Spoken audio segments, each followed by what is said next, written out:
Hello, good morning, and what's good, you beautiful people of Atlanta's Westside. Happy Black History Month, and welcome to the 40th virtual Transform Westside Summit. My name is Benjamin Earley, and we've got a great show planned for you today. I want to go ahead and let my fellow co-hosts introduce themselves before we go and get started. Thank you, Mr. Earley. My name is Ebony Ford, and I am a Westside resident, English Avenue resident, repping my neighborhood here on the Westside. As Benjamin said, we got an awesome show for you today. And it is still Black History Month, so again, from me personally, happy Black History Month. If you are looking for something special to do during this month to kind of celebrate and commemorate this time, we have lots of good things in our bulletin that you can look at. It's on our website, westsidefuturefund.org. There's a PDF version, please download that. But there is one particular event I want to draw attention to, and it is about, guess what, quilting. Okay, so a lot of people may not have known this. The event is on Saturday, February 26th, and it's centered around the history of quilting, and volunteers will be making blankets for those in need on the West Side. The history of quilts in the African American community is nearly as old as America itself. Slave women spun, wove, and quilted on plantations, and for other wealthy households, many became very highly skilled. While it is thought that few slaves had the resources or time to create quilts for their personal use, stories persist about quilts being used as secret coded maps along the Underground Railroad. Very, very interested. They would hang the quilts in windows, the story go, and the quilts showed escape routes and houses of refuge for runaway slaves. So please look into our bulletin and see if there's any good things that you want to get into this month to celebrate. And yeah, well, thanks, Ebony, for that shout out there. That was terrific because it was off our talking point, so an unscripted moment. Yes, a little, slightly. No, but thank you. But I'm John Ahmann, President and CEO of the Westside Future Fund. Very excited for our panels this morning, the Atlanta area Boy Scouts who really lean into the West Side. We've got a great panelist this morning that Benjamin is going to be interviewing later, Faye Hammonds, who's the director of their Scout Outreach and the assistant director of their field services, and one of their great volunteers, another great longtime civic leader in Atlanta, Charles Huddleston, who works with Nelson Mullins and is the co-chair of the Heritage Walk we're going to hear more about. I'm also the other co-chair of the Heritage Walk in self-disclosure, so excited about lifting it up today in today's summit. Darryl, a leader from a Chick-fil-A, often a regular summit goer as well, and he's also given our devotion you'll hear in a few minutes. And we're excited to have back and very appreciative because we know it's a busy time of year for the principal of the M. Agnes Jones Elementary School. So we'll be looking forward to hearing more from our panelists later this morning. Absolutely. Absolutely. And you know, for over 100 years now, the Scouts have been helping to build a community through engaging young people. And what I love about what they do in particular is, you know, among all of the outreach and voluntary efforts and, you know, humanitarian efforts that they you know, help to contribute to, what I love is that they help us to establish healthy appreciation for nature in the process. And, you know, I never got a chance to be a Boy Scout. That wasn't a thing for me growing up, but I always admired that you see the people in the movies and the, you know, movies about, especially in the 90s. So I'm a 90s baby, y'all, so, you know, millennial. But there were a lot of movies about Boy Scouts or characters who were in the Boy Scouts, and I always thought that it was a cool thing that they would do, you know, being able to go out, camp, and learn about the woods, learn about different aspects of nature. So I'm excited to hear from our guests today, and especially excited to hear about the 2022 Civil Rights Heritage Hike. It's a hike that is going to be visiting Atlanta's very own historical centers that are relevant to the civil rights movement, and it is an event that is open and welcome for the entire Atlanta community, so we invite you to come on out, and again, you'll hear more about that later as we get into it. Absolutely. And this is something I really am personally interested in hearing more about as well.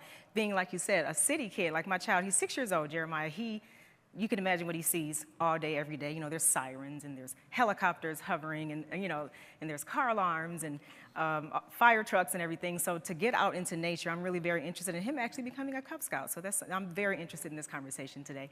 So this is awesome. And I want to say a 90s baby is literally a baby. So 70s baby, represent for the 70s. All right. And also, I'd like to draw attention again back to our bulletin. So we have a bulletin for every summit. There's some good information that's very pertinent to the West Side in general, but also to the actual summit that we're having here today. And I definitely want to call attention to our mission statement, which is very, very important. Our mission statement here at Westside Future Fund is to create a community that Dr. King would be proud to call home. And we do that with the help of our board of directors, our 2022 Board of Directors. This is an all-volunteer board. Again, these people are not paid for the work that they do here on the West Side on behalf of Westside Future Fund, so we are extremely grateful for them. We are also very grateful for our dedicated Westside Future Fund team. A couple who are actually here today helping with the summit, so very, very grateful for our Westside Future Fund team and our Board of Directors.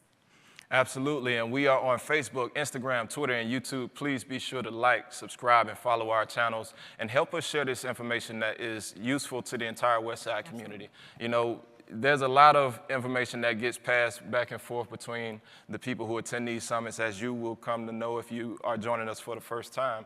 But the only way that it can be useful to folks, the only way that we can actually activate it to contribute to the revitalization effort happening on the West Side is if more people who stand to benefit from this information learn about it. So help us become an advocate.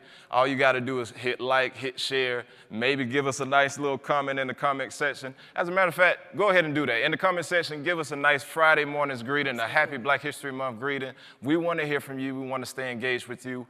And if you have questions throughout the course of the panel discussion for our panelists, go ahead and drop that in the comment section as well, and we'll do our best to get to those questions if we have time. If we don't have time, we'll look to follow up with you afterwards. And also, while you're typing your name and your good Black History Month comment into the chat, go to westsidefuturefund.org, our homepage, click on Event Spotlight, and then RSVP your name by 8:15, because we are giving away not one, but 2 gift cards today, one from Goodwill of North Georgia and another from the Home Depot Foundation. So please do that by 8:15 to enter your name into that drawing. Well, thank you. And now we're going to shift to our next part of our program, our devotion. Absolutely. And for those that are first-time viewers, we have, as every part of every Transform Westside Summit, we begin with a devotion. We love to call from someone from the community to give that devotion. And we draw inspiration from the lessons of Nehemiah, and the Old Testament goes back to rebuild Jerusalem and the values undergirding the rebuilding of that community. It was also appreciating the comments about the Boy Scouts, because one of the great things about the Boy Scouts is they're very value-driven in terms of what they're doing with young men. And we're very lucky that we're going to have Darryl Lesure give our devotion statement this morning. And I know he's going to give a great message. Absolutely. But before we turn to that message, I'm first going to read a statement we always do to kind of level set our devotion. It's become our tradition to begin our meetings with a positive, inspirational message from a member of our community. Recognizing that many in our community are driven by their spiritual faith to participate in the Westside revitalization effort, the time at the beginning of our meetings is an opportunity to share various inspirational reflections. While the speakers may articulate their personal faith, it's meant to be inclusive, inspiring, and meaningful, with the story of Nehemiah as our guide. And so there's more on Darryl in our on Bolton, on his bio, so check it out. And we're going to now turn to that Bolton and our recorded video and be back after that. Thank you.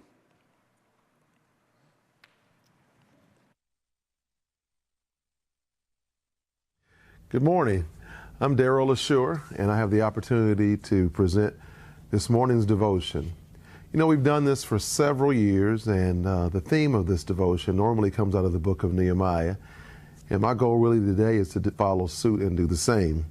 I've got about 10 minutes, and I just wanted to share some things that I think are very important about the book of Nehemiah as we look at the work that's happening and that has occurred over the last few years in on the west side of town.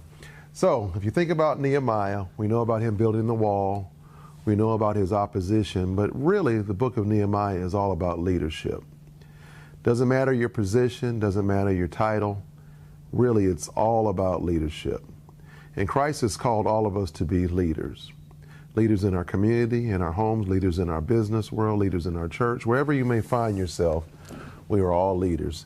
And I want to share a few thoughts today, again, from the book of Nehemiah, and talk to you about some characteristics that I think are very important that Nehemiah displayed as a leader. Keep in mind, he was the cupbearer, didn't have a fancy title early on, but God used him for great work. So number one, I always feel as if God doesn't use us for our ability, but he calls us for our availability. So number one, God's leader responds to a call. In the book of Nehemiah, chapter 2, verse 12, Nehemiah listened and he came and he saw the need, which goes to verse 1 through 4. Nehemiah understands his leadership as a calling from God and he responded accordingly. So number one, leaders respond to God's call. Number two, God's leaders care for the people and their situation. Think about all the work that's occurring right now on the West Side. We have to care for people. I have the opportunity to sit in this office and you can see the great city behind me. But this is a city for all people, and there definitely is a gap. And there's a challenge for many people in this city who don't get the same opportunity. So leaders care about the people. It's not always about profit. It's not always about personal gain, but we have to care for the people. An example of that is found in Nehemiah chapter 2, verse 17.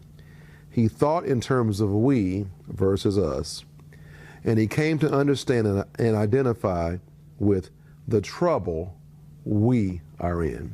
Not the trouble he was in, not the trouble someone else was in, but the trouble that we are in.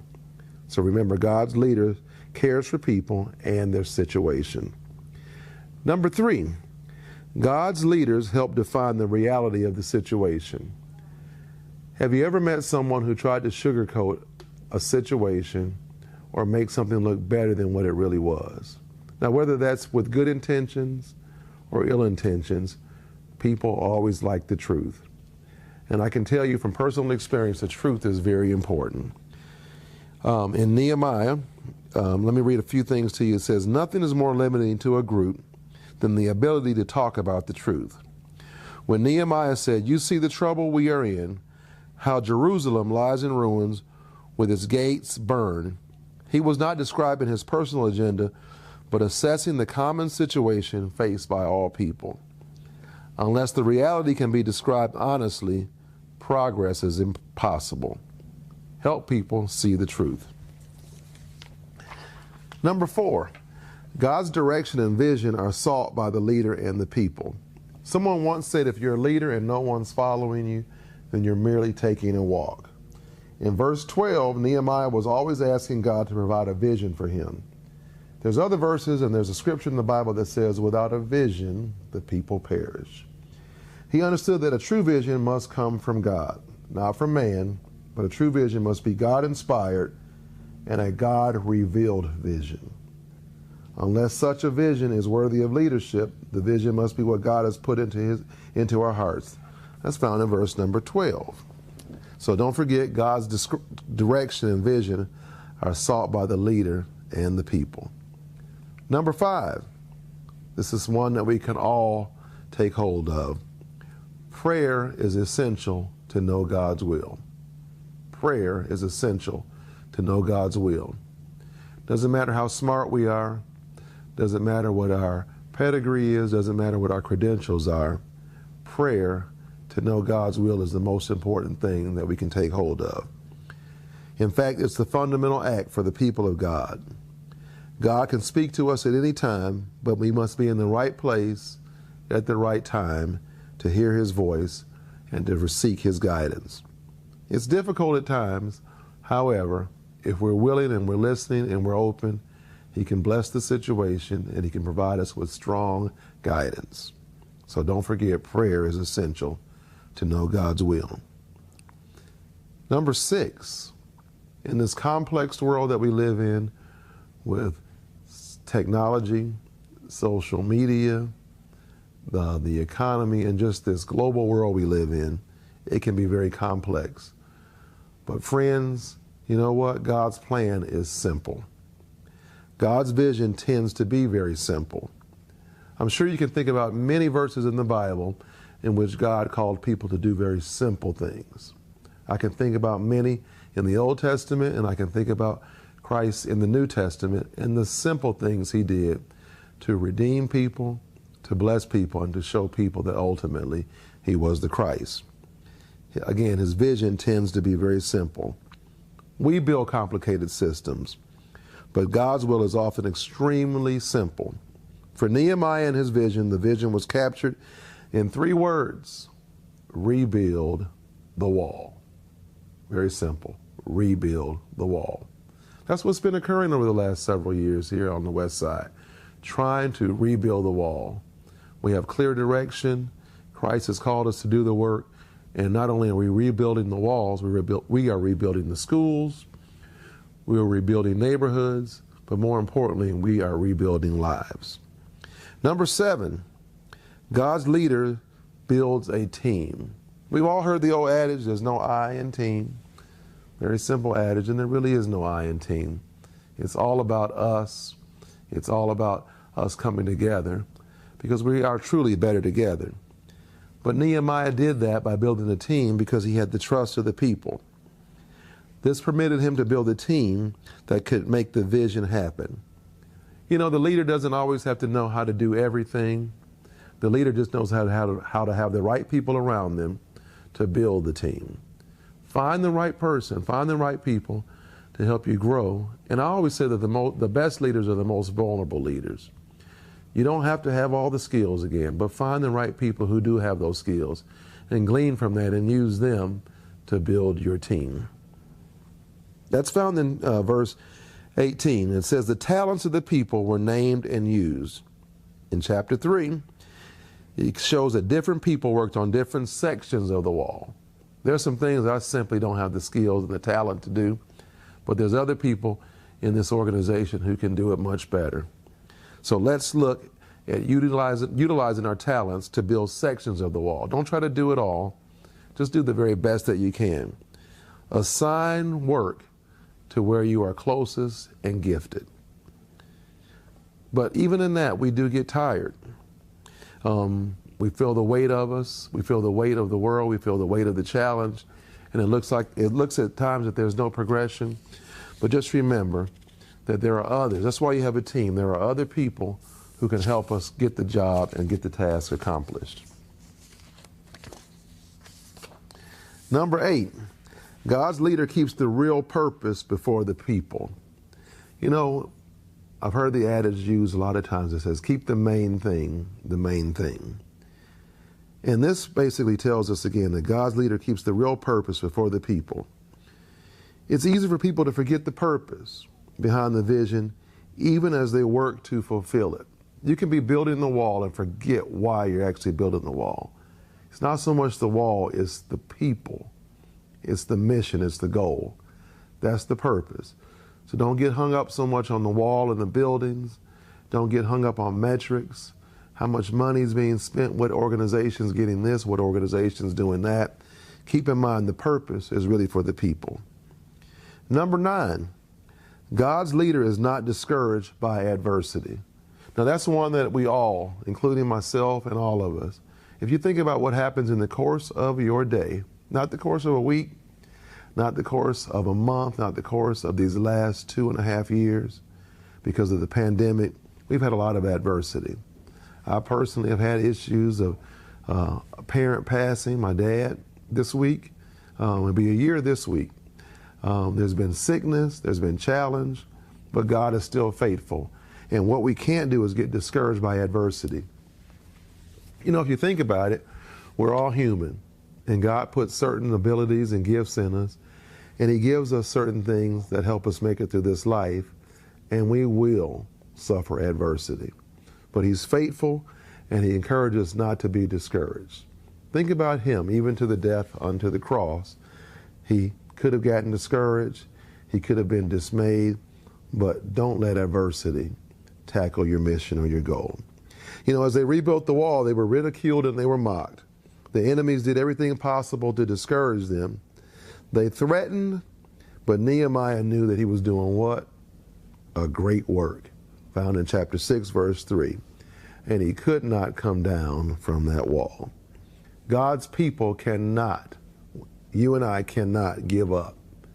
Personally, professionally, spiritually, financially, when adversity comes.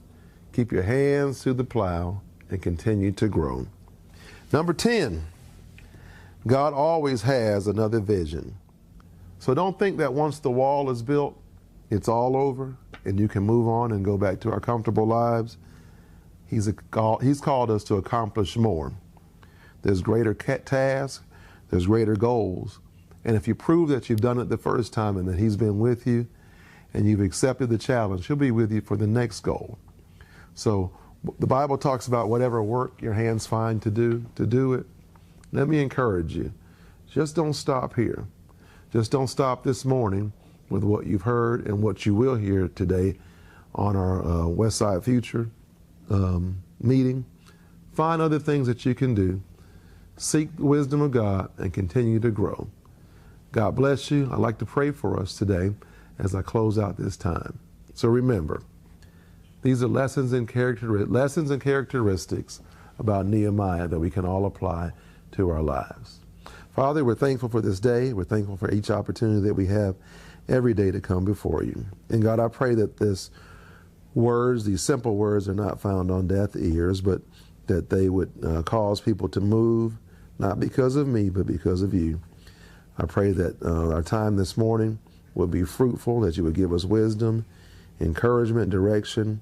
And God, there are needs throughout this world, not just in Atlanta, but because we are called to this work in Atlanta, I pray a special blessing over all those that we come in contact with, those that are watching this call, those each day who find the time to serve and to be with others, to encourage them. I pray that you would bless.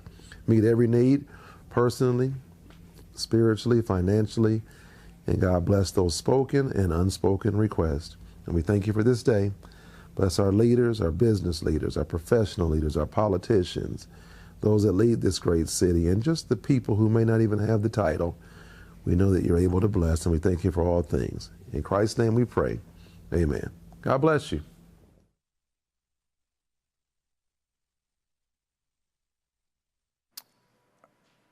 All right, we're back live at our Transform Westside Summit, and we just saw a fantastic devotional message by Darryl. I'm going to glance over because he's actually sitting down, so I want to look at him while I say thank you. That was an incredible message, and he's going to be coming up as part of our panelists. But you know, your thoughtfulness about the 10 lessons to draw out of Nehemiah. I mean, I could pivot off any one of those, but one I especially appreciated was the metaphor of we all have a piece as kind of in the metaphor of the wall. You know, we're all a brick and rebuilding. And I was also thinking about the metaphor of the quilt, the same way a quilt, all the different patches that can look different, but together they make a really strong quilt. So thanks for that inspirational, heartfelt message. And if we were, hopefully we will be back in person soon with the trends, hopefully allowing us to all gather again here in person. If we were here in person, the part really love, back to different bricks and different patches on a quilt, all getting to know each other before we all are sewn together. We would do self-introductions, and it was a great way to build community, especially for folks who don't always aren't always together. But we still want to keep doing that. We'd love to do right now, right, Benjamin, is our check-in. So we'd love to, for some people who are on social media, I'm going to turn it to Benjamin, who's going to look on our social media feed. So if you're watching now on YouTube, if you're watching now on Facebook, we'd love for you to go in and give us a shout out. Absolutely, John. And like you said, we would usually have the mic passed around, the audience here at the gathering spot. But of course, we can't do that with COVID. So the germ-free version of that is for us to check in with you in the comment section of the video. And like Mr. Lesure, alluded to in his amazing devotion, and my favorite takeaway from it was that it's not these efforts that are going on over here should not be solely focused on the organizations doing them. They should not be focused on the structures that are being built by these organizations. All of this should be for the benefit of the people, and that is what everything Westside Future Fund is about. We like to do things with the community, not to the community. So thank you again, Darryl, for that amazing devotion. And you are the people, so go ahead and, like I said, check in with us. And I'm going to go ahead and see who we got watching so far. We got some folks on YouTube. Good morning, Miss Cynthia Wright, Blossom Game. Thank you for joining. Hey, Sonia, how you doing? Sonia Dawson, Muriel Murphy, Neil Shorthouse, Nicole Jones, Sylvia Russell. Good morning, Miss Russell. Natasha Anderson, Kate Connor, Dale Bird. Let's see who we got on Facebook this morning. All right, Justine Robinson, Chantel Hebert, excuse me if I mispronounced that. Bob Dickinson, Terry Harrison Hawther. Thank you all for joining. Lamarian Dabney. Let's see, Jason Baldridge, Darnetta Mann, Cassandra Kirch, Sherry Belil. What's up, Parent Avenger? We love y'all. Shout out to Valerie Williams as well, and all of our parent Avengers, Lakeisha Howe, we love y'all. Cassandra Kirk and Deanna Palmer-Price, thank you all for joining this morning. Again, stay engaged with us throughout the course of this morning's show, and afterwards we want to keep following up with you. We want to keep the conversation going. Again, if you have a question for our panelists throughout the course of the conversation, go ahead and drop it in the comment section below. And if we have time to get to it in the program, we will. If not, we'll be sure to follow up with you afterwards. All right. Well, thank you, and thank you for everyone for checking out on social media. Now we're gonna turn to our panelists and the Atlanta Area Boy Scouts. But before we bring up our guests. And thank you all for your patience this morning and coming in early. But we first want to introduce the Boy Scouts, the Atlanta Area Boy Scouts, with a video. And so they have a video that they'd like to share. It's an overview of how they're bringing their scouting initiative to Atlanta's West Side and serve more youth through community partnerships. Their initiative began in 2017, so we're going to be getting an update from the Boy Scouts. One of the things I was actually thinking about the metaphor of the wall as a circle is one thing I love about our city is we have so many resources in our city. So it's not like does our city have the resources, it's are we connecting those resources. Right. And so what I really appreciate about the Boy Scouts is their intentional connection to the West Side, and I know we're going to learn more about on this video. And then our panel, when the video ends, our panelists will be up here, led by Benjamin. Thank you. Atlanta's West Side. This area is not on the radar of most Atlantans. Close to half of the population is living below the $15,000 per year poverty line. 25% have not graduated high school. It is a community with a proud history. These West Side communities have been left behind. This area needs everything it can get, not only to stay alive, but to get back on its feet. Scouting is something that is generational in communities. So that's why the Scoutreach program in the West Side is so important. Money's being collected to help scouts who can't afford scouting uniforms and equipment have these things so they can fully participate. So I think it changes the environment because it will be a generational event that more and more young people will get involved in scouting and the community will rally around them, and before you know it, there'll be somebody else's kid and their grandkid in the same troop that their dad was in or their mother was involved in as a den leader. I heard about scouting through Pastor Greg after school to Level Up. I have one brother in scouting. He's 11 years old. Going through scouting with my brother is great because I'm teaching him the same things that scouting is doing, so it's not just coming from me, it's coming from the scout leader also. So he'll know to grow up and be just like me. For me to be chosen as a leader in my troop, I feel like it's a great idea for me to learn more, also to help the young kids develop so they can be in my place when they get older. To be able to do all this in my neighborhood, knowing it's a rough neighborhood, keeping the kids out of trouble, they have something to do after school, during the weekends, and most definitely in the summertime. The West Side, many people do not know, it is one of the most violent places, not only in our region, but also in the United States of America. 60% of the youth lives in poverty.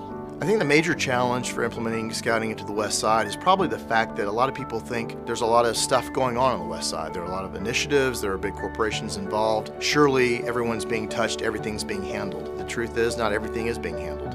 And this is an area and a segment we specialize. Well, scouting is like any other program. You have to invest in it to get the right results. The West Side gives us an amazing platform to not only to serve the boys, but to build these long-term relationships with the schools, places of worship, with other partners in the community, so that this is a long-term venture and that we can make lifelong impacts for these boys.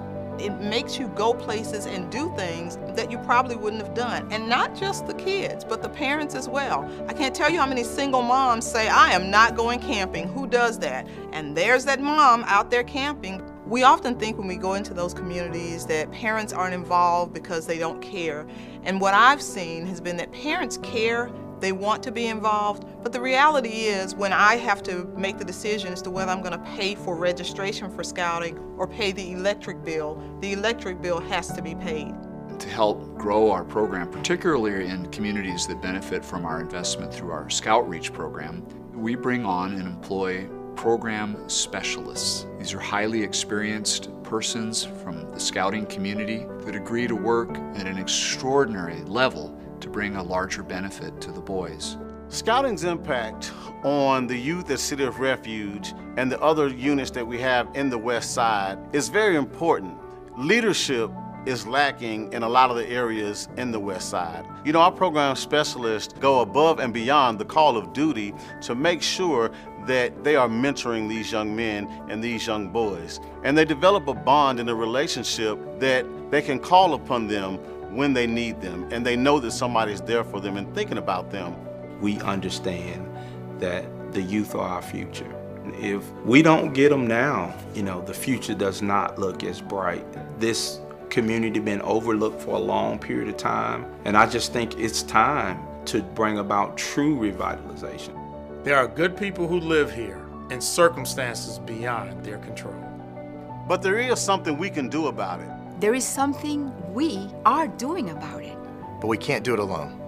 And that is scouting. Scouting is the light in the dark for many of these young men, and it is changing lives.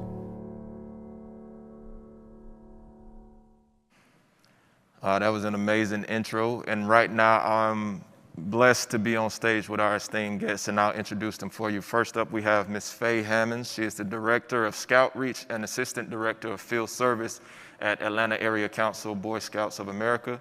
Then we have Mr. Darryl Lesure, who you saw give that amazing, uplifting, and practical devotional message, which we all appreciate. Mr. Lesure is Senior Principal Lead Supply Chain at Chick-fil-A, Inc., and board member of Atlanta Area Council, Boy Scouts of America. We have Mr. Charles Huddleston of Counsel at Nelson Mullins and co-chair of the Civil Rights Heritage Hike, which we're looking forward to hearing more about later today. And of course, we have Mr. Robert Williams, principal of M. Agnes Jones Elementary School, of course, a part of the Booker T. Washington cluster. We appreciate you all joining us this morning. And Ms. Hammonds, I'm gonna start with you. You know, from the video we just showcased, we can tell that scouting, you know, isn't new to the West Side, but can you elaborate on the program and what it does for our community? Yeah, absolutely, Benjamin. Good morning, everyone, and thank you so much for the opportunity to talk about scouting and what we're doing in the community. And I'd also like to say thank you to the panelists that I asked to join me. You guys are awesome, and we appreciate you so much. You're right, scouting is not new on the West Side. Scouting has been on the West Side since 1967. So Flipper Temple has had a pack and a troop at their church since then.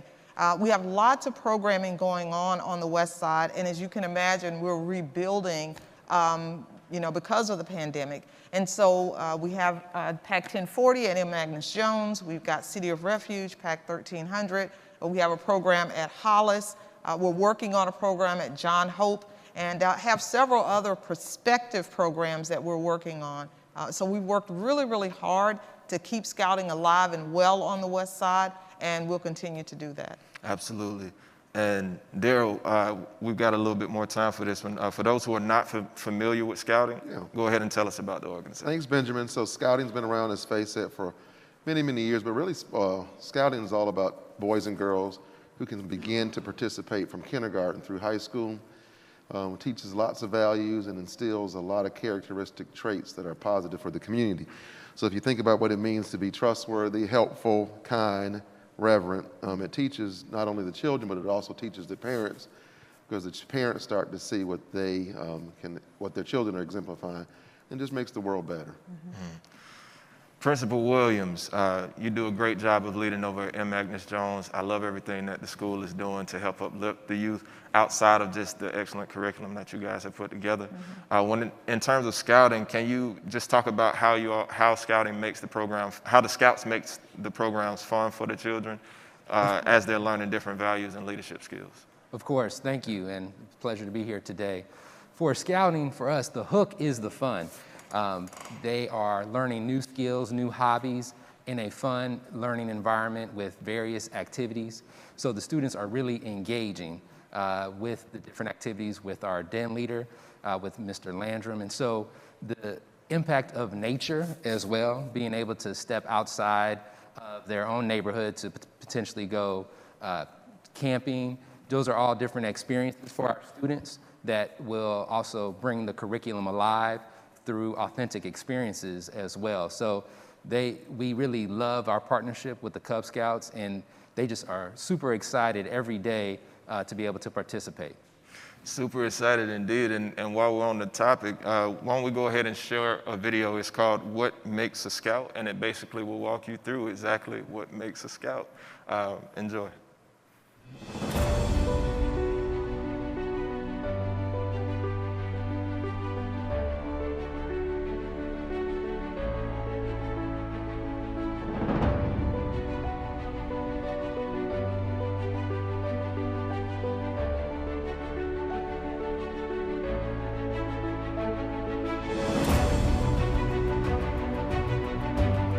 What makes me a scout? What makes me a scout? What makes me a scout? What makes me a scout? What makes me a scout? Brotherhood. I feel like everyone here is my brother. Good character. Helping people and doing basically the right thing. Leadership. Being prepared. Being trustworthy, loyal, helpful, friendly, courteous, kind, obedient, cheerful, thrifty, brave, clean, and reverent. Learning about each other because we're a worldwide family. I am kind, I'm cheerful, I help other people. Go on all these fun adventures like campouts and hiking and backpacking. The friends and the other Boy Scouts that I'm with. Learning about the ways of nature and most importantly, having fun. A scout is known for his leadership. Leadership makes a scout more friendly and helpful. It's like your personality to look out after others, thinking that you have an impact, so that way you can change the world to make it a better place. It helps me become more of a mentor as a boy, and it helps me to be a leader and how to lead other people into the right direction. The stuff you're doing now is going to make you a leader in the future. But scouting just gives you that push. You got to be loyal to your peers and to the chiefs and adults. Scouts are typically very loyal to their fellow scouts and to their family. You're loyal to your troop. It teaches you to be loyal to your friends, your family, to God. When you start out in Scouts, when you're young, you come back, you're usually loyal because you're going to stick it out and you're going to be an adult scouter like most of us are. Scouts is learning. You learn from the beginning. Every step of the way, you're learning something. Morals, the codes, how to behave, how to lead, how to mentor, all of that. So much for the scout to learn. When you start taking on different ranks, then it's your job to come back. Getting to do something's the best way of learning. Once you do something, you actually say, I've done it before. So that way you can tell others and encourage them so they can learn from you. Character makes a scout who he is. It's everything that you learn. You learn how to interact with everybody. Scouts is all-encompassing. Everyone's welcome. You want to be elected into a leadership role, you want to have good character. We try to instill that in the Scouts, the way we act, the way we talk, how we treat others. Your character would make someone depend on you. When the chips are down, when your tent has collapsed in and it's raining, do you pitch a fit or do you get to work and fix it yourself?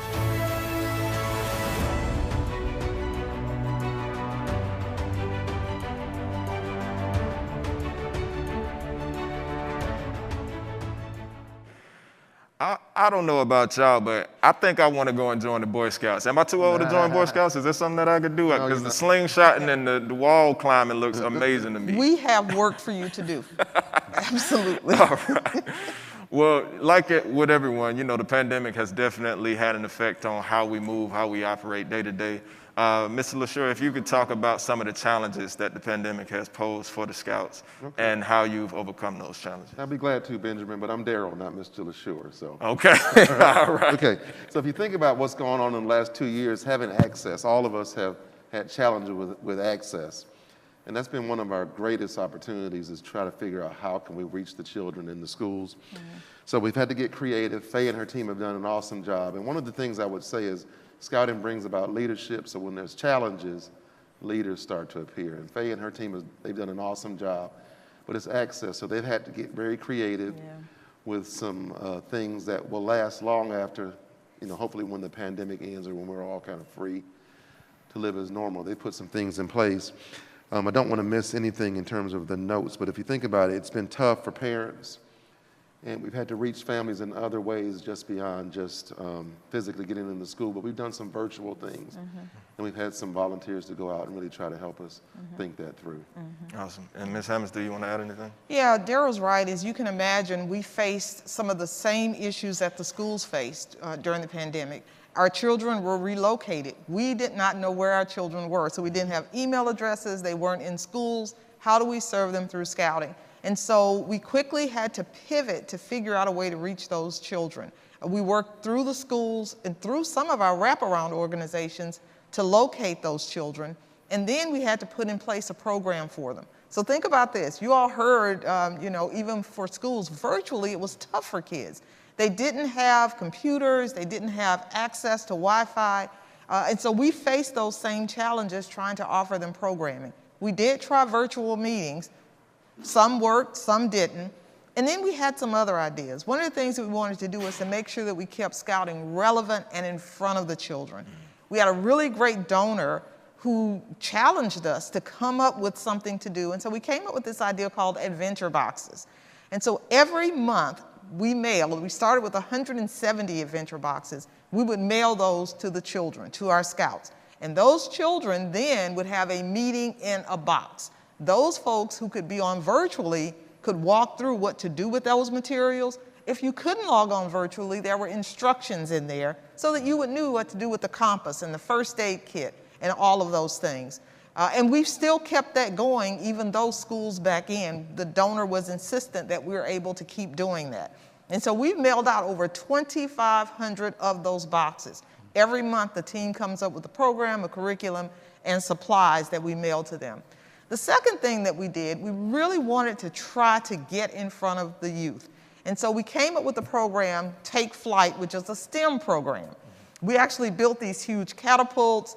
We had the folks come out with drones, and every child that came to the first 2 of 4 events got a free drone.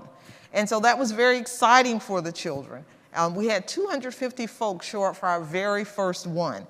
And so we did as much as we could to try to keep them engaged. And then in August, when schools started to come back, some of those schools we were able to get into and really talk to the children about Scouting.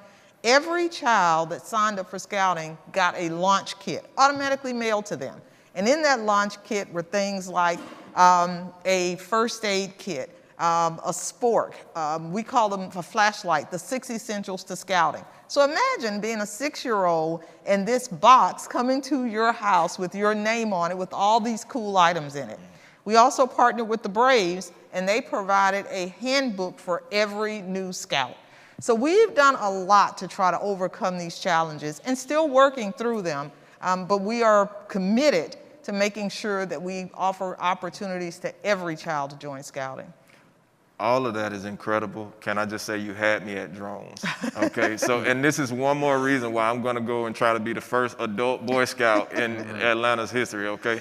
But that was amazing. And Principal Williams, if you could just talk about the importance of the Cub Scout Pack at M. Agnes Jones Elementary and why it's important to have Scouting as a part of your school. So we see with our APS 5, with highlighting our academics of the whole child. And so when you looked at the Scout Law, you see those different characteristics that will have a positive impact as the students are working in teams. We also, our signature program is STEAM. And so through that particular program, we focus on the engineering design process. And when we think about the Pinewood Derby, for example, our students are learning about force and motion and actually having to have to create their car to compete and do various calculations. And so it's directly aligned to our school-wide initiative of conquering the world through sustainability and creativity. And so they're also able to see the importance of giving back to the community. And so every component of the Cub Scouts is directly aligned to where we see, to our mission and our vision of the school. And so through the partnership, our students are gonna pass it down from a generation to be able to see that importance of Cub Scouts and do that with their family members as well as potentially generations from now. And have you or your teachers noticed any like measurable positive impacts from Scouting on the students? Yes, so when we look at our students' attendance, from that perspective, as well as our academics and social-emotional learning in terms of their interactions with others. We have a higher attendance rate with our students participating in Cub Scouts. In terms of their grades, in terms of their average, it is higher with their participation in Cub Scouts. And our students are learning how to be leaders on campus. When they walk around campus with their uniform, other students are looking to them as role models. And so we're seeing a very positive impact at M. Agnes Jones. And those are some important qualities. And speaking of important qualities, Ms. Hammonds, I know we have a video of you, featuring you that we're going to play in a second here, where we're talking about diversity, equity, inclusion, and ethics and ethical leadership. And so we're going to play that video now, and when we come back, we'll have some more questions for our panelists.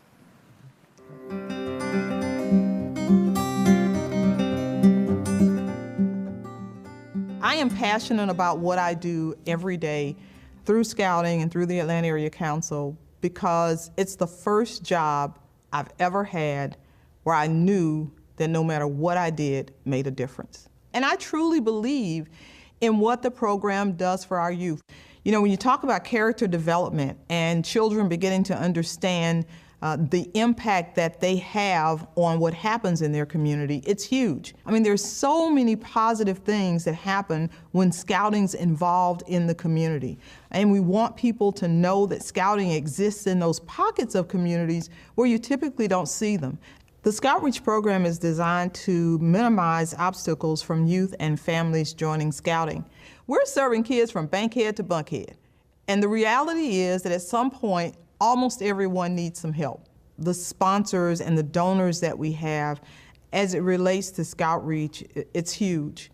Their common goal, their common purpose is to make sure that Scouting is alive and well in Atlanta, and particularly to make sure that the Scoutreach program continues to function and offer Scouting and opportunities to children who otherwise would not have them.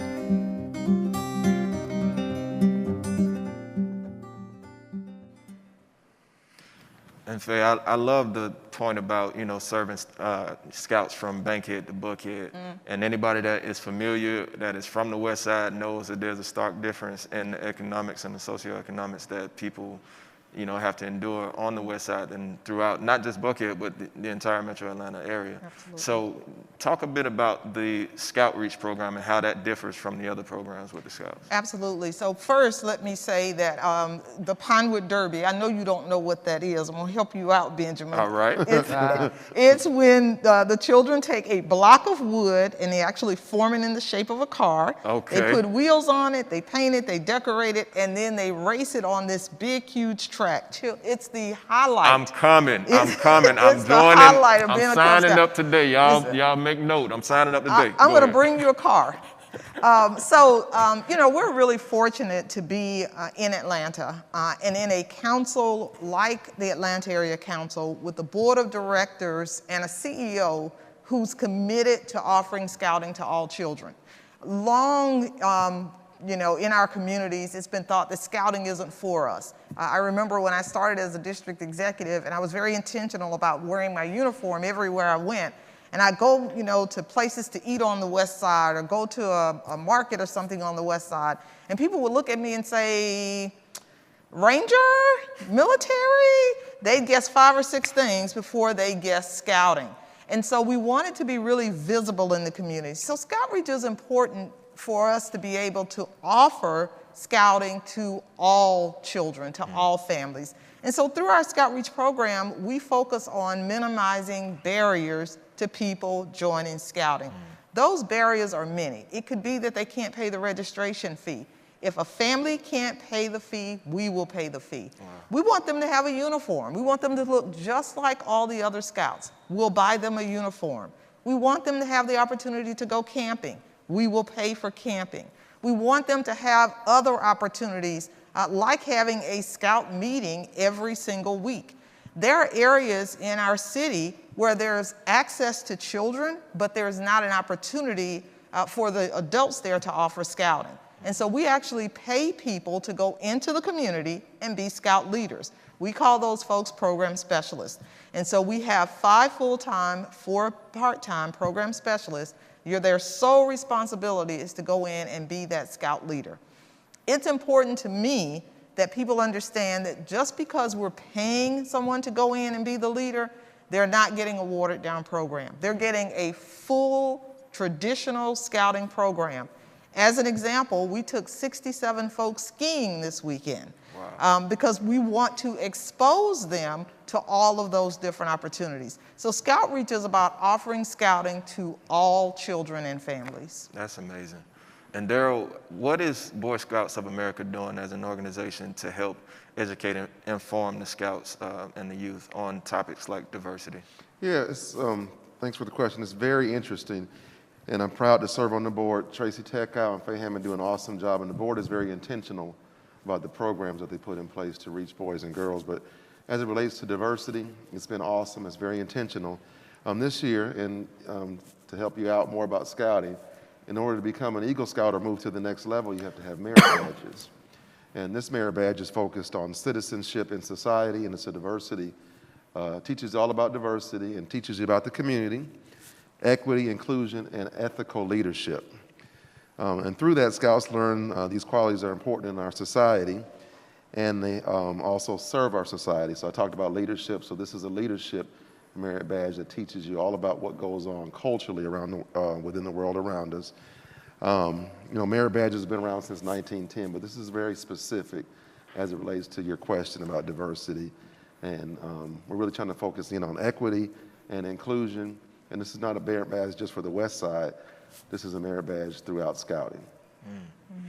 Mr. Charles Huddleston, tell us about your connection to Scouting and why you've chosen to volunteer your time with the Atlanta Area Council. Well, I grew up in rural Tennessee and was a Cub Scout and a Boy Scout, so I had a lot of fond memories. It does build character, teamwork, inclusion, outdoors. And so I met Faye at a Rotary Club meeting, and I was there talking about the National Center for Civil Rights Issues. And she had an idea she was spawning about trying to get Scouts really engaged in all the history of civil rights here. And so that's how I got engaged here. So if someone wanted to volunteer, what's the best way of connecting with the Scouting program? I think to call the Atlanta area office and tell them what they're interested in, what they're passionate about, what skills they bring. They're really good about matching volunteers up at places where they can make a difference. That sounds simple enough. And something that I've been waiting to hear more about, because I'm super excited about it, is the Civil Rights Heritage Hike. And so, again, it is an event that we're inviting the entire Atlanta community to.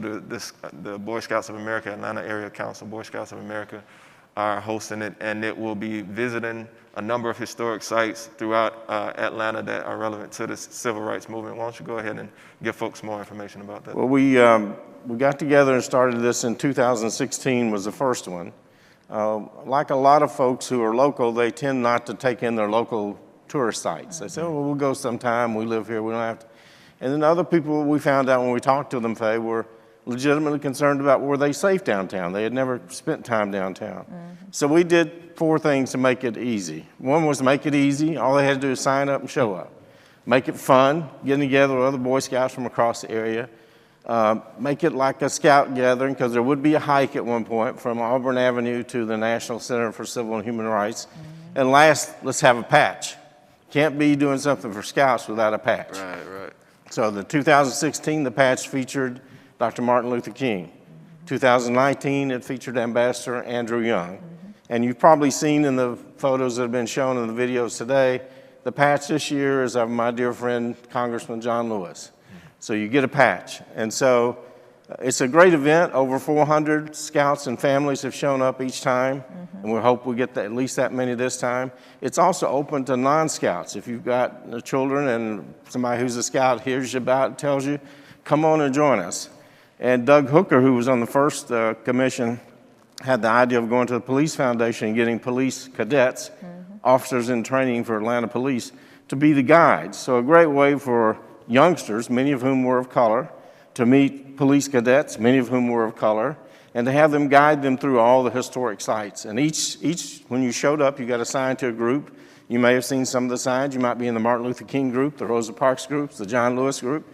And gather at Ebenezer, have a few introductory speeches, and then rotate around to all the great historic sites on Auburn Avenue. The King Birth Home, the King Center, the tomb of Dr. and Mrs. King, the Eternal Flame, the National Park, the original headquarters of the SCLC, all are there. The mural of John Lewis on the wall.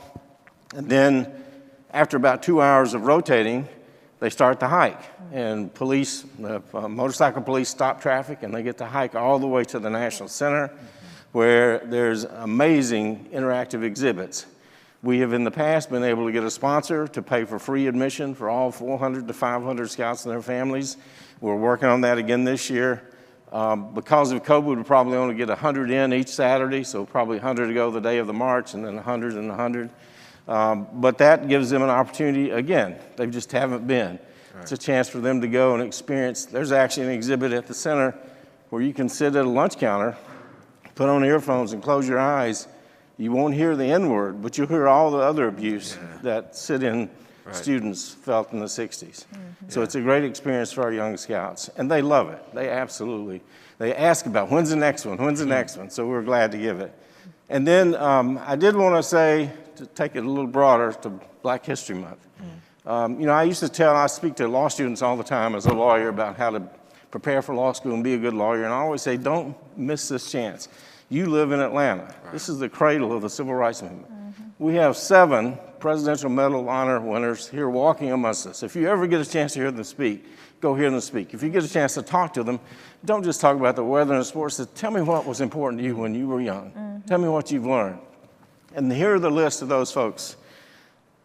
My dear friend, Congressman John Lewis, Reverend C.T. Vivian, Reverend Joseph Lowry, Braves legend Hank Aaron, President and Mrs. Carter, and Ambassador Andrew Young. As you know, we lost 4 of those in the last 2 years. So I would encourage all of our audience. And President Carter, Mrs. Carter really cut their schedule back because of COVID, but we have one of those living legends still with us, Ambassador Andrew Young, former mayor. He is celebrating his 90th birthday on March 12th. That's his actual birthday. He has a series of events, a worldwide prayer service, a walk for peace and reconciliation. It comes to the Westside, to the new park in the Westside. Go online and don't miss this chance. We don't know how long we'll have Ambassador Young, but we've got him now, and he's as strong and as outspoken as ever, and what lessons we can learn from him and our history. Absolutely, and to that excellent point that you just made, we're honored to have Ambassador Young join us at a future summit next month, so absolutely go ahead and register if you haven't already. It's going to be dynamic. It's going to be a once in a lifetime opportunity for some folks to be able to really hear firsthand from this incredible leader on the West Side, a leader throughout our nation, and the incredible impacts that they've had on the strides and progress in making a more equal, more inclusive society for all of us. So we appreciate all of those fine points. Sure. And now we want to show a promo video for the 2022 Heritage Hike. Again, it is welcoming all Atlantans, everybody who has a connection to the city, who is interested in learning more about the historic West Side and the historical relevance of Atlanta. Enjoy.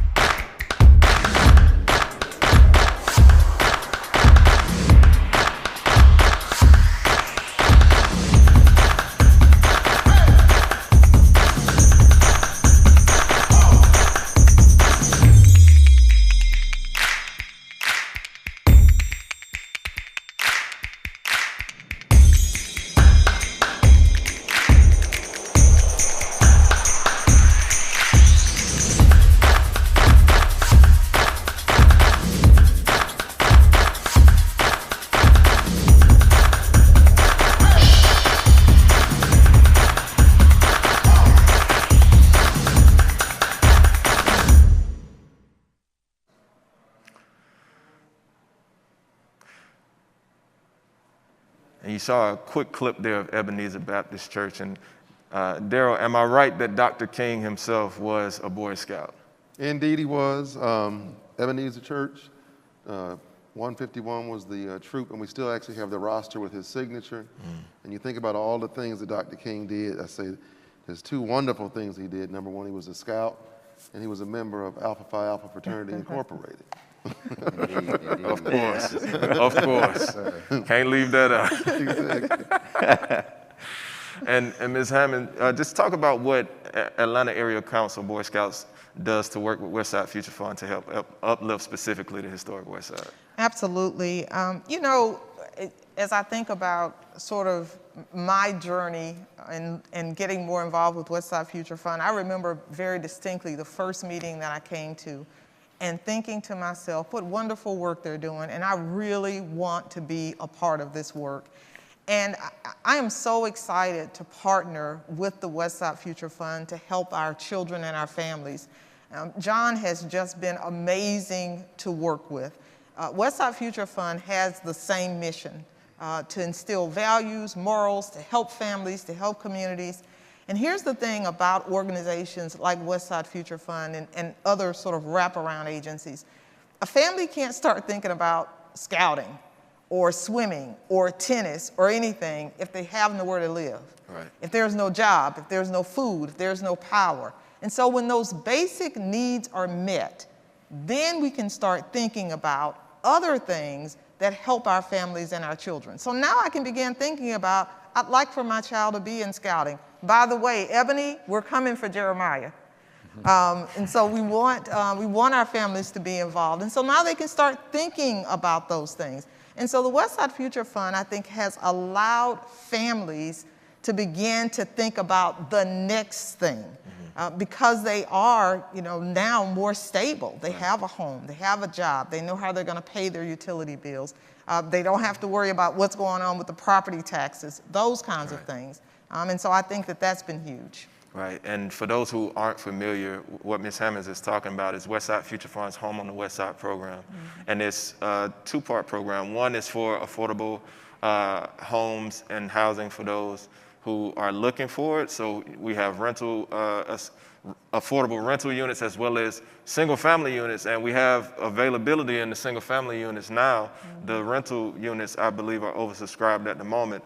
However, we are adamant about getting people into homes on the West Side who have a connection to the historic West Side, who have roots over here.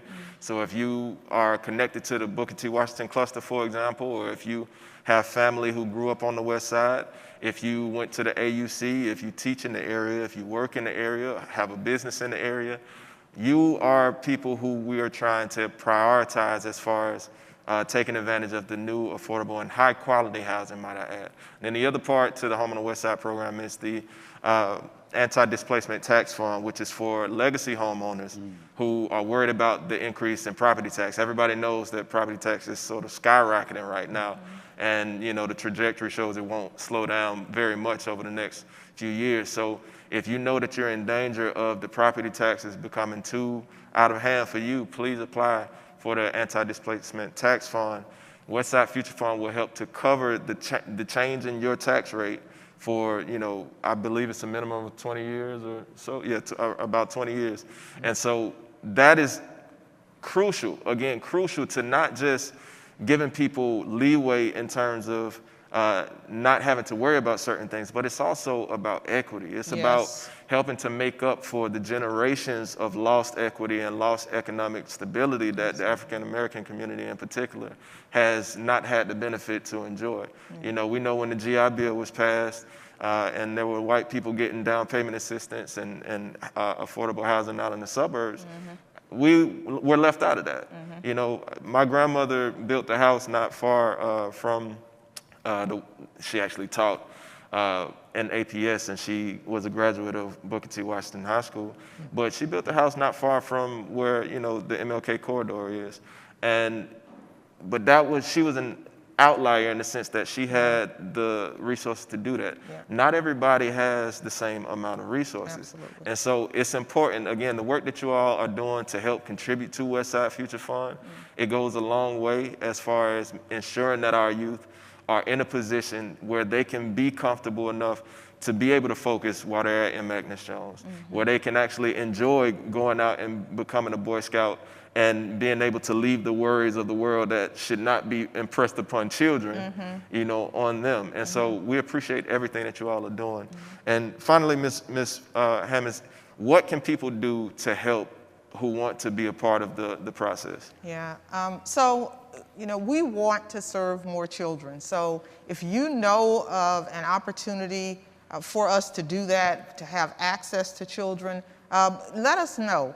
There are churches in the area that we can offer scouting to the children, to the youth of your church.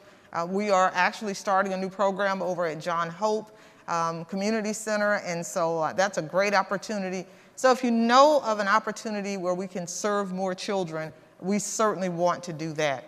Also, I would say that, we look to partner with folks, not just if you serve children, but also we're looking for opportunities to expose our children. And so things like tours of the Mercedes-Benz Stadium, or we offer a week-long day camp where our children can come do scouting during the day for the summer.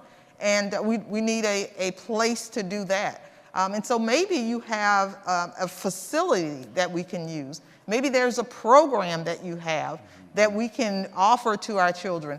I am looking for an opportunity to offer a cooking class to some of our scouts. If you are a chef and you want to work with a group of scouts and teach them how to cook, and I'm looking at basic needs. Children, before they go to college, need to know how to boil an egg and chop up some broccoli. And so we're looking for just the basic things. So if you're a chef, we'd love to have you, kind of work with our scouts. So, think broadly. It's not, just about, recruiting kids, although that is certainly top of mind, and offering kids, scouting to kids.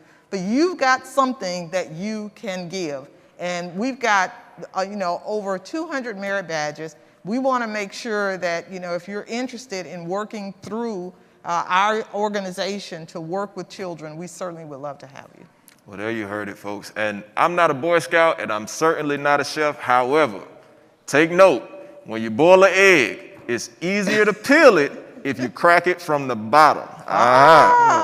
What it is, there's a membrane, there's a thin membrane between the egg yolk and the shell of the egg. If you crack it from the bottom, it's easier to pierce that membrane, and you can just shed that.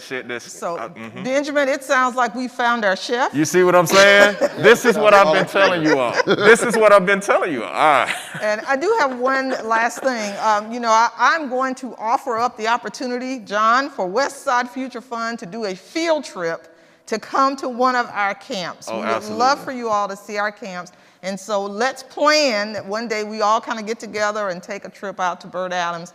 It's about 1,400 acres out in Covington, Georgia. We also have another camp in Blairsville, Georgia, and so we'd love to have y'all visit one of those. Well, I'm going to go ahead and speak for John right now and say that we are going to do it, John. I want to see you on the slingshot with the water balloons and climbing the wall and running around. We're going to have we're going to have a good time. Head honcho said, okay, we're going to do it.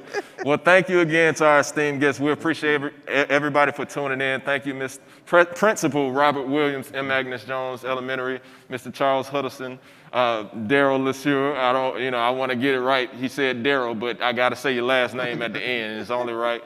And of course, Ms. Faye Hammonds. We appreciate all of you all joining. Thank you again to Atlanta Area Council, Boy Scouts of America, and everything that you're doing to uplift our youth within the city. We're looking forward to the 2022 Civil Rights Heritage Hike. Again, go ahead, get your tickets, get involved, and as Faye alluded to, if you want to get involved with Boy Scouts, there are plenty of ways for you to do that. You can bring your expertise and whatever skill set that you have, they'll be happy to have you, and we'll be happy to share it with you as well. And that being said, I want to say thank you again to our guests. We'll have you exit as we bring up our head honcho, big man in charge, Mr. John Ahmann, and my lovely co-host, Miss Ebony Ford, once again. So how you feel about it, Ebony? You say you're going to get little Jeremiah into the Cub Scouts, right? Yes, We're doing absolutely. It, right? And of all the good information, all the awesome information I heard, the thing that stood out to me? What Ms. Hammond said. A single mother said, I ain't going camping. I think she said it just like that. I don't want to misquote her, but I think she said, I ain't going camping. And that resonated with me because I am afraid, well, I'm either apprehensive at the very least, at the very most, I'm deathly afraid of anything alive that's not a person or a plant. So if there's any program that could get me out camping, I would love to be a part of that. So yes, I can't wait for Jeremiah to get involved. And he kept seeing Hollis, like a few pieces of, the school pictures at Hollis. And he's like, that's Hollis, that's Hollis. And so he's very excited at the prospect as well, being a part of this program. And I wanted to talk about the quilt and the brick analogy, because I didn't really get it, to be honest, when I first mentioned the program that we're having as for the quilting. But if each person puts a piece of brick, just put it together, you might not have much when it's separate, but if every person puts in something, look what you can end up with. So I really just wanted to talk to that. So those were the things that resonated with me. This was awesome. Thank you. And John, I know you wanted to talk about the PRI program a little bit from Westside Future Fund. Go ahead. Yeah, I did. And first say thanks to our panelists. And yeah, I guess we accept the challenge of the Westside Future Fund field trip. I'm telling you, I cannot wait to see you in some khaki shorts in front of that slingshot. Yeah, there'll be no social media Let's do it. allowed. Social media, all of it. Right. All of it. No keep cameras allowed, right? Keep it, because if I'm out in the sun, you'll see me in a hat, sunscreen, 3 shirts. Right. But no, yeah, thank you to our panelists. But yeah, our program-related investment program, and that enables us, thanks to donors, we're able to do low-cost loans as what are called program-related investments. And we announced our recipients 2 weeks ago, and just as a reminder, they're Marty's Kitchen, MLK Dental Center, MC Doggy Resort, Zogat Gallery, the Cute Shuttle, Paperbox eShare, Local Green Restaurant, and Iwi Fresh. And so we're really excited. I know I was actually talking to Zach from Local Green yesterday, Zach Wallace. And exciting, he's actually expanding his brand out into Orlando with Walt Disney World, so congratulations. And we also want to make sure you're aware of our next round of opportunities. So we have, up on our website, you can go now if you're interested in learning more about our program, potentially applying, please go to our website. The 2022 cycle is open, and we want to especially thank the donors that have enabled, because it's charitable funds that were able to do this program, and thanks to AT&T, Truist, and PNC Bank for making it possible. So please go check out the website. The deadline to apply is May 31st. One thing we're trying to do a better job about, and appreciate our team leading it, is how we can do better on technical assistance and explaining the program to interested applicants. So please check it out. Sounds good. And, I'm sorry. Are you done? No, yeah, done. Sorry. I don't want to interrupt. Without further ado, I'd like to announce the winners of our gift card drawing. So Home Depot Foundation has been a strong supporter of Westside Future Fund, and it has invested millions of dollars in the equitable revitalization of the Westside. And today they're also giving a gift card away to Miss Darnetta Nichols. So congratulations, Miss Nichols. Thank you for tuning in. And Goodwill of North Georgia is building a new store and career center on Metropolitan Parkway, which is set to open sometime this summer. As they build a new site in the city of Atlanta, Goodwill's hope is to continue to become a part of the fabric of the community and become a catalyst for transformation in the city. And again, they're also giving away a gift card today, and the winner is Miss Bianca Blades. Congratulations, Miss Blades. Thank you. All right, congrats to our gift card winners, and thank you again to Home Depot Foundation, and Goodwill of North Georgia. That being said, I want to give special thanks once again to our great panelists today, talking about everything related to Atlanta Area Council, Boy Scouts of America, and the fantastic work that the organization is doing to help uplift youth on the West Side and throughout Atlanta and throughout Georgia, honestly. But thank you again to Ms. Faye Hammonds, Mr. Darryl Lesure, Mr. Charles Huddleston, and of course, Principal Robert Williams in Agnes Jones Elementary School. Folks, we will be back on March 4th for a very special, very special virtual Transform Westside Summit, where we will feature the Ambassador, Andrew Young. Wow. And we're excited to have him be a part of the summit. We're excited to celebrate his 90th birthday. We're excited to celebrate his legacy of creating a better world for us, for our future generations. And we're excited to celebrate everything revolving this man's contributions to the historic West Side specifically. Tune in with us, again, March 4th. Go ahead, like, subscribe, share, follow, all of that good stuff. Again, we need to make sure that we get this important information out to the community where it can do the most good. And we will see you on March 4th. Tune in, shouter. We love you. Peace out.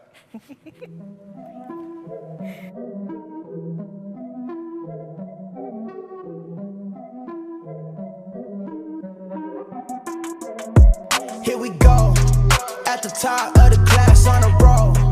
And it's time to run it up, yeah, you know. Maxed out, put the pedal to the floor. Ayy, on the road, here we go. Yeah, we winning by a landslide. Never see me coming, I'm a landmine. Yeah, I ain't taking orders in command like. Yeah, you about to see me on demand like. You know on demand.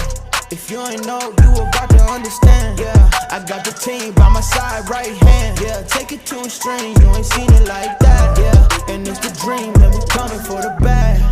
Yeah, and we ain't never going back now. Future expedited, now we on the fast track now. They won't lend a hand, now they see us on the map now. It's time to act out. Here we go, at the top of the class on the road.